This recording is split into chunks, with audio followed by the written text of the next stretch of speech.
हमारा next topic है traffic सेपिंग। Traffic सेपिंग is a mechanism to control the amount and the rate of traffic sent to the network. Two techniques can save the traffic: leaky bucket and token bucket algorithm. ठीक। अब leaky bucket algorithm का concept पहले देखते हैं। पहले हल्का सा बता देता हूँ, फिर ये पढ़ लेते हैं। लीकी बकेट कुछ ऐसा है, जैसे हमारी नॉर्मल बकेट होती है। सपोज कोई हमारे पास ये वाटर बकेट है, ठीक है। इसमें हम अलग अलग रेट से कुछ कुछ टाइम ऐसे पानी डाल रहे हैं, ठीक है। बट हम चाहते हैं कि जो हमारा लाइन है, आगे मान लो कोई पाइप ऐसे कनेक्टेड, उसमें कांस्टेंट फ्लो रहे। तो हम क्या करेंगे, यहाँ एक छोटा सा ऐसे होल कर देंगे। उसके बाद हम चाहे यहाँ जितना भी वेरिएशन करते रहें, बस यहाँ से वो उतने ही ड्रॉप ड्रॉप पानी जाता रहेगा, ठीक है। और अगर ये बकेट फुल हो जाती है तो इसके ऊपर का पानी ड्रॉप कर जाएगा और लॉस हो जाएगा बेसिकली। मतलब यही सेम काम लीकी बकेट एल्गोरिथम करता है हमारे डेटा के साथ, ठीक है। आप डेटा कितने भी रेट पे भेजिए, ठीक है। अगर लीकी बकेट एल्गोरिथम मान लीजिए कभी 12 Mbps पे भेजा, कभी 20 Mbps पे, और मान लो ये 22 Mbps पे सेट हो रखा है कॉन्स्टेंट करने के लिए, तो आउटपुट हमेशा 2 Mbps ही रहेगा जब तक ये बकेट खाली ना हो जाए, ठीक है। और अगर ये बकेट फुल हो जाती, मान लो ये 1 GB की बकेट है, तो उसके बाद के जितना भी डेटा आएगा वो ड्रॉप कर दिया जाएगा। अब पढ़ते हैं जो लिखा है concept. If a bucket has a small hole at the bottom, the water leaks from the bucket at a constant rate as long as there is a water in the bucket. The rate at which the water leaks does not depend on the rate at which the water is inputted to the bucket unless the bucket is empty. अगर bucket empty हो गई फिर तो क्या ही वहां से जाएगा। The input rate can vary, but the output remains constant. Similarly, in networking, a technique called leaky bucket can smooth out bursty traffic. Bursty chunks are stored in the bucket and sent out an average rate. ठीक। यहाँ पे arrival आ रहा है किसी भी rate पे, ठीक है। सबसे पहले हमने चेक किया है, ये एल्गोरिथम है बेसिकली, क्या जो क्यू है हमारी या बकेट है क्या वो फुल है। अगर है तो हम पैकेट को डिस्कार्ड कर देंगे, नहीं है तो पैकेट को हम क्यू में दे देंगे। फिर इस क्यू में ये आके स्टोर करता रहेगा किसी भी रैंडम रेट से, ठीक है। लेकिन यहाँ से एक फिक्स्ड रेट से निकलता रहेगा, ठीक है। Remove packet at a constant rate, ठीक। ये इम्प्लीमेंटेशन था। अब पढ़ते हैं एल्गोरिथम को। The following is an algorithm for variable length packets. दो चीजें हैं, पैकेट जो हमारे पास आ रहे हैं वो या तो फिक्स्ड साइज के हो सकते हैं। अगर फिक्स्ड साइज के तो हम कह सकते हैं कि 2 पैकेट्स पर सेकंड भेज दो या 3 पैकेट्स पर सेकंड भेज दो। लेकिन अगर पैकेट का साइज ही वेरिएबल है तब हम ये तो कह नहीं सकते, ठीक है। तब हम क्या करेंगे, तो हमारी अप्रोच ये होगी, जो हमारा एल्गोरिथम कुछ ऐसा वर्क करेगा। Initialize the counter to n at the tick of clock. एक काउंटर मान लो आपने 0 पे इनिशियलाइज किया, ये एन तक जा सकता है मान लो। तो यहाँ पे ये एन है, ये मैक्सिमम लिमिट है। Maximum limit in the sense मान लो 3 Mbps या फ्लो की जो भी मैक्सिमम लिमिट है। इन द सेंस देखो, एक तो तरीका था वहां पे हम पर सेकंड बोल सकते हैं, ठीक है। बट अब प्रोसेसर के लिए कोई सेकंड से बेटर होता है हम क्लॉक बोलना। एक क्लिक की, एक क्लॉक की टिक से दूसरी क्लॉक की टिक में एक हमने मैक्सिमम लिमिट सेट कर रखी है, ठीक है। मान लो ये 3 MB पर सेकंड था, तो मान लो मैंने कुछ बोल दिया कि 1024 MB इन दो क्लॉक्स के बीच में भेज सकते हो। तो जो एन है ये वही मैक्सिमम लिमिट है, कितना मैक्सिमम भेज सकते हो, ठीक है। तो काउंटर मैंने स्लाइस किया जो 0 से शुरू हो जाएगा और एन मैक्सिमम तक जाएगा, ठीक। अब सेकंड स्टेप पे आते हैं। If n is greater than the size of packet, यानी कि जो एन है, ठीक है, ये बड़ा है साइज ऑफ पैकेट से। मान लो जो साइज हमारे पास आया 500 बाइट का पैकेट था, ठीक है, और 1024 बाइट अलाउड है, ठीक है। Send the packet and decrement the counter by packet size. यानी कि अगर एन, क्योंकि अब ये 1024 है सपोज एग्जाम्पल, ये पैकेट के साइज 500 बाइट से बड़ा है, तो पैकेट को सेंड कर दो और काउंटर को जो कि 1024 है, ठीक है, उसको 500 से घटा दो, ठीक। अब हमारे पास बचा 524 बाइट, ठीक। फिर repeat this step until n is smaller than the packet size. तब तक ये स्टेप रिपीट करते रहो जब तक ये जो एन काउंटर है छोटा ना हो जाए पैकेट के साइज से। तब यहाँ पे इस केस में जैसे 524 था तो एक पैकेट और सेंड हो गया 500 बाइट का, ठीक है, सपोज दैट। और अब हमारे पास 24 बाइट बचा है। अब जो ये 24 काउंटर है, अगले मान लो कोई 400 का पैकेट आया, ठीक, अगला कोई नेक्स्ट पैकेट है कि वेरिएबल लेंथ है ना, 400 का आया, तो ये 400 बड़ा हो जाएगा 24, यानी जो ये एन हमारा काउंटर 24 बचा था ये छोटा हो गया 400 से। तो reset the counter and go to step 1। अब रीसेट कर लोगे काउंटर बेसिकली, और अब अगली क्लॉक का एक्चुअली वेट करोगे, ठीक है। जब अगली क्लॉक आएगी तभी ऑटोमेटिकली रीसेट हो जाएगा काउंटर, और हम फिर देन अगेन डेटा भेजेंगे, और ऐसे ही ये जो हमारा एल्गोरिथम है रिपीट करता रहेगा।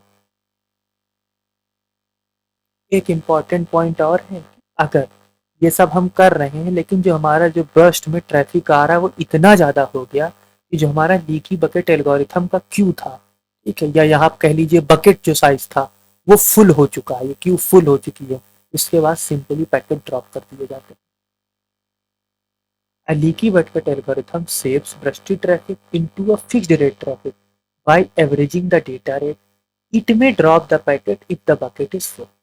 अब यहाँ पे लीकी बकेट एल्गोरिथम में एक इशू आपको दिखा होगा अगर आपने नोटिस किया हो, कि मान लो मैंने कुछ टाइम के लिए कोई पैकेट जनरेट ही नहीं किसी राउटर में, तो उस टाइम तक तो खाली था, यहाँ से कोई डेटा जा नहीं रहा था, तो ये जो खाली टाइम था क्या इस बात का कुछ फायदा हुआ इस राउटर को? मतलब ऐसा तो नहीं कहा ना कि अच्छा तुम अगर टी सेकंड के लिए खाली थे, इसमें तुम 1000 MB भेज सकते थे लेकिन तुम शांत बैठे थे, तो एक काम करो नेक्स्ट टाइम जब तुम भेजोगे तो मैं तुमको ये 1024 की भी वैलिडिटी ऐड किए दे रहा हूँ एक्स्ट्रा। ऐसा कुछ तो हुआ नहीं, ठीक है। इसी चीज को फिक्स करने के लिए टोकन बकेट एल्गोरिथम है।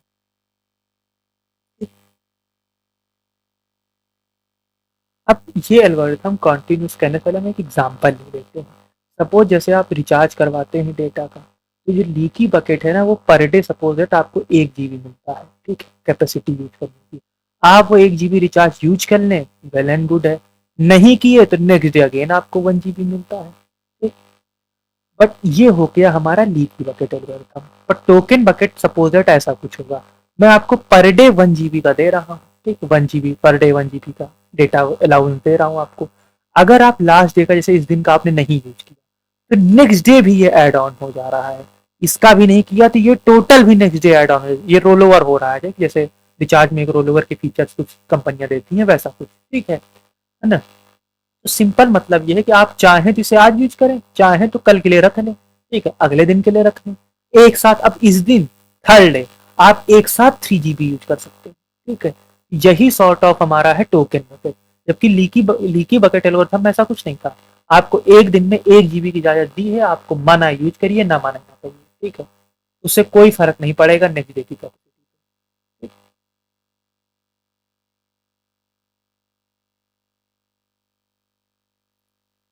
पढ़ते हैं। The leaky bucket is very restricted, it does not credit an ideal host. For example, if a host is not sending for a while, its bucket becomes empty. Now, if the host had busty data and the leaky bucket allows only an average rate, the time when the host was idle is not taken into account. वही same चीज, जब ये खाली बैठे थे उस time को account में नहीं लिया जाता है, ठीक है। जब भी आपको अगेन डेटा भेजना है वही आपको सेम एवरेज रेट मिलेगा, ऐसा कुछ नहीं होगा कि आप थोड़ी देर खाली बैठे थे तो नेक्स्ट टाइम हम आपको एवरेज रेट से ज्यादा कुछ अलाउ कर दें, ऐसा नहीं होगा। The time when the host was ideal is not taken into account, वही बात है। On the other hand, the token algorithm allows idle host to accumulate credits for the future in the form of tokens, ठीक है। यही code difference आता है, token algorithm allow करता है, ठीक है, जो आइडल बैठा था हॉस्ट वो कुछ क्रेडिट एक्वायर कर ले उस टाइम, ठीक है, या टोकन्स के फॉर्म में, जिसे वो आगे यूज कर पाएगा। कैसे? For each tick of the clock, for each tick of the clock the system sends n token to the bucket. Every clock मतलब एवरी जो टिक होगी या एवरी सेकंड कह लीजिए आप जैसे समझना चाहें, ठीक है, एन टोकन जनरेट होंगे। The system removes one token for every cell, या आप यहाँ पे बाइट कहने एग्जांपल के लिए, ठीक, एवरी यूनिट ऑफ डेटा के लिए, मतलब जो भी वो टोकन की रिप्रेजेंट करता होगा, मान लो एन, एक जो टोकन है 8 बाइट को रिप्रेजेंट करता है, एवरी 8 बाइट के लिए एक टोकन हटा दिया जाएगा, डिक्रीमेंट कर दिया जाएगा। वही लिखा है, the system removes one token for every cell of data set. For example, if n is 100, and host is idle for 100 ticks, यानी कि हर टिक पे 100 टोकन जनरेट हो रहे हैं, ठीक है। तो और हाइडल मतलब जो होस्ट है वो आइडल बैठा था 100 टिक्स तक के लिए, 100 सेकंड के लिए। तो टोटल कितने उसके पास टोकन इकट्ठा हो गए होंगे, 100 टिक्स। 100 टिक पे बैठा था और हर टिक पे 100 टोकन आ जाए तो 100 इंटू 100 यानी 10,000 token. The bucket collects 10,000 tokens. Now the host can consume all these tokens in one tick with 10,000 cells। यानी अब मतलब जो बकेट है, जो मतलब होस्ट है, उसके पास एक ऑप्शन है कि जो 10,000 टोकन इसने स्टोर करके रखे हैं उस आइडल टाइम से, ये चाहे तो उसका एक ही बार में यूज कर डाले, ठीक है, पूरे के पूरे 10,000 का, ठीक है। और अपना मान लो एक 1 टोकन = 1 बाइट था, तो 10,000 बाइट डेटा एक साथ नेटवर्क में भेज दे। और the host can take 1,000 ticks with 10 cells per ticks, ठीक। अब डिफरेंट ऑप्शन आपके पास, हमेशा अपने पे कंट्रोल है, आप जैसे चाहें टोकन का यूज करें। In other word, the host can send bursty data as long as the bucket is not empty, ठीक है। इसका मतलब क्या निकल गया कि होस्ट अब बस्टी डेटा भी भेज सकता है, बर्स्ट में भी डेटा भेज सकता है, कब तक, जब तक जो बकेट, जो टोकन्स की बकेट है वो ना एम्प्टी हो जाए, ठीक है। मान लो आपके पास 100 टोकन पड़े हुए थे, तो आप 100 टोकन अमाउंट का डेटा एक साथ भेज सकते हैं इंपल्सिवली, ठीक है। लेकिन अगर ये टोकन ही खत्म होगा तब नहीं भेज पाएंगे।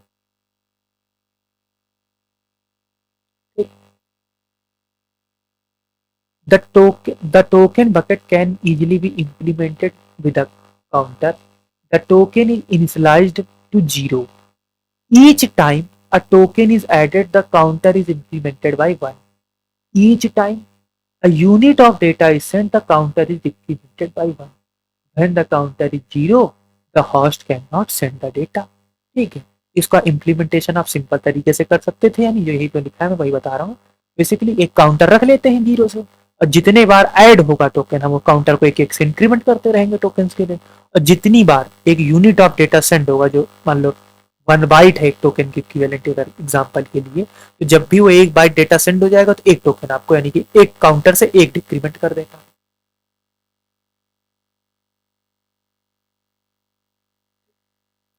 ये कुछ उसका फ्लो डायग्राम है। डेटा आ रहा है अराइवल, अगर क्यू फुल है तो पैकेट डिस्कार्ड कर दो, ऑब्वियस सी बात है। नहीं है तो क्यू में डालते जाओ। और उसके बाद 1 टोकन हैज बीन, मतलब एक टोकन रिमूव किया जा रहा है पर यूनिट ऑफ डेटा पे, ठीक। अब आप कंबाइन भी कर सकते हैं टोकन बकेट और लीकी बकेट एल्गोरिथम को। The two techniques can be combined to credit an idle host and at the same time regulate the traffic. देखो यहाँ पे भी एक छोटा सा इशू हो रहा था, यहाँ पे ब्रस्टी ट्रैफिक, मतलब ब्रस्ट में मतलब बड़े बड़े, मतलब कह लो बहुत ज्यादा अमाउंट में एक साथ डेटा भेजा जा पा रहा था, ये प्रॉब्लम भी हो सकती है। लेकिन हम चाहते हैं कि हमें ये जो आइडल टाइम है मेरा, इसका भी फायदा हो हमें, ठीक है, और साथ में जो फाइनल डेटा है वो रेगुलेटेड भी हो लीकी बकेट के साथ। तो हम क्या करें, सबसे पहले इंप्लीमेंट कर दें ये वाला, ठीक, मतलब कि ये टोकन बकेट एल्गोरिथम, देन उसके आगे लीकी बकेट लगा दें। वही चीज लिखा था, two techniques can be combined to credit and idle host at the same time to regulate the traffic. The leaky bucket is applied after the token bucket. The rate of leaky bucket needs to be higher than the rate of token drop in the bucket. यहाँ से हमारे ये traffic setting का topic खत्म।